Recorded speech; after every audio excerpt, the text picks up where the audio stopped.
Let's talk about something that's just massive, but so often invisible: chronic pain.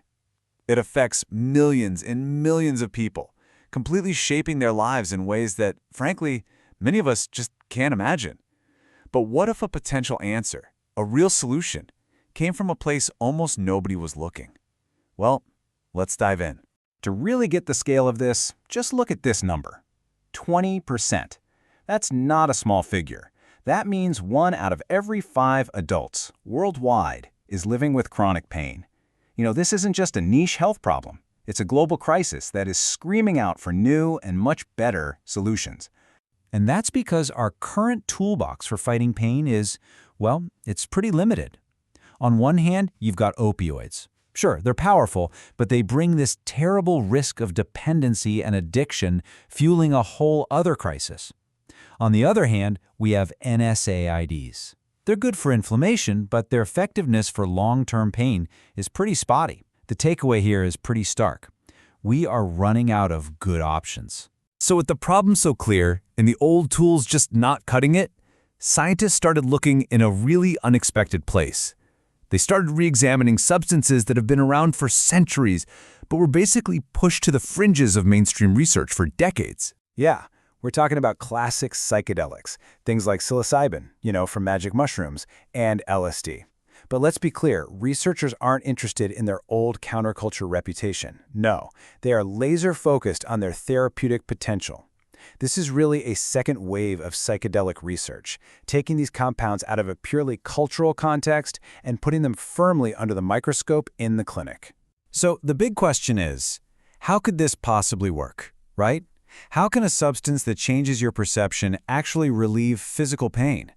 Well, the answer seems to lie in what's happening on a deep, biological level in the brain. It all seems to start right here with this little guy, the serotonin 5-HT2A receptor. The best way to think of this is like a master switch in your brain. Classic psychedelics are drawn to this receptor, and when they connect with it, they flip that switch. And when that switch is flipped, it can kick off a whole cascade of incredible changes in your perception, your mood, and, as the science is now suggesting, your experience of pain. Now, flipping that master switch does something truly remarkable. It causes actual physical changes in the brain. Activating that receptor triggers the release of growth factors, stuff like BDNF, which basically acts like Miracle-Gro for your neurons. It encourages them to literally grow new connections and form new pathways. This whole process is called neuroplasticity, and it gives the brain a rare chance to remodel itself and maybe, just maybe, break up the rigid, stuck brain circuits that keep that chronic pain signal firing over and over again.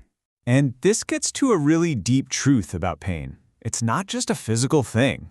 The official definition calls it both a sensory and an emotional experience. Chronic pain has this emotional echo, Anxiety, depression, hopelessness.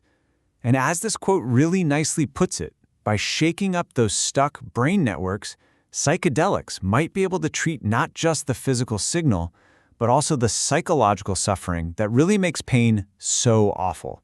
Okay, so that's the theory, and it sounds amazing. But does it actually work in people? Let's switch gears now and look at the clinical evidence to see how all this science translates into real-world results for patients. One of the most promising areas so far is in treating absolutely brutal headache disorders. For cluster headaches, which are sometimes called suicide headaches because they're so intense, studies are showing that psilocybin and LSD can actually terminate attacks, stop the whole cluster period in its tracks, and even make the remission periods last longer. And for migraines, get this. One controlled study found that a single dose of psilocybin significantly cut down how many migraines people had each week and how severe they were. Wow. And the potential here goes way beyond headaches. Take this case study, it's just so powerful. A patient was suffering from phantom limb pain. That's a notoriously difficult condition where you feel intense pain in a limb that isn't even there. Well, this person had a single session with psilocybin and experienced significant pain reduction for 3 weeks. That's just incredible. And it shows the potential for these substances to help in even the most complex, hard-to-treat cases. And the research is really starting to branch out. early trials for fibromyalgia are showing some really nice improvements in both pain and sleep. You see case reports popping up about microdosing for neuropathic pain that describe incredible, like 80 to 100% pain relief. Even in healthy volunteers, a low dose of LSD was found to increase their pain tolerance. So look, while a lot of this is still early stage, the important thing is that all the signals are consistently pointing in a very positive direction.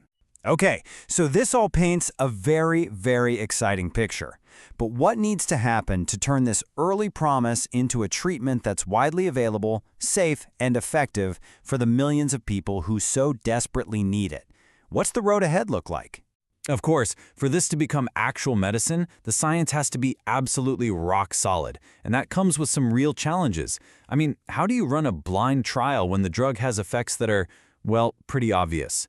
A lot of the studies so far are still quite small, and we absolutely need more long-term data on safety and how long the effects last. These are the big hurdles researchers are working on right now.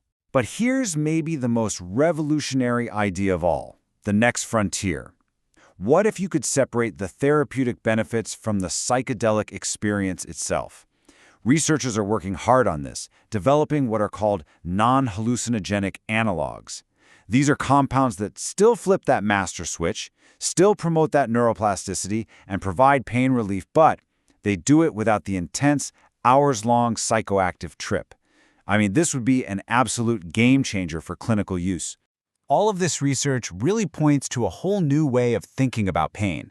For so long, we've treated it by just trying to block the signal, right? Turn down the volume. But what if, instead of just blocking the signal, the real answer is to help the brain unlearn pain? It leaves us with this really provocative final thought. Could rewiring the mind actually be the key to healing the body?